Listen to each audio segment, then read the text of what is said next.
খুব ভালো করেছো। আমিও নতুন একজন সঙ্গী পেলাম। এসো ঘরে এসো। মা, আপনি রাগ করে থাকবেন না।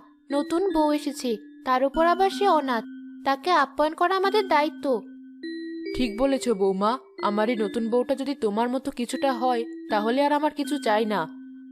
হবে মা, আমরা ওকে ওভাবেই গড়ে তুলবো। এসো শিলা, তোমার নতুন ঘরে এসো। নতুন ঘর দেখে শাকচুন্নি খুশিতে এ ঘর থেকে ও ঘরে বেড়াতে শুরু করে দিল। এত বড় বাড়িতে থাকিস তুই? আমাকে আগে বলিসনি তো। শিলা, মার ভাবি আছে আমার সাথে এখনো। আমাকে ক্ষমা করবেন আপনারা। আসলে আমি অনেক অভাবে বড় হয়েছি, তাই এত বড় বাড়ির দিকে নিজের আনন্দ ধরে রাখতে পারিনি। না, ঠিক আছে, আমরা বুঝতে পেরেছি। তুমি মুকুলের ঘরে যাও। হ্যাঁ শিলা, চলো আমার সাথে। এটা তোর ঘর? বাহ, আমার গাছের তুলনায় তো তোর ঘর অনেক সুন্দর। তা তো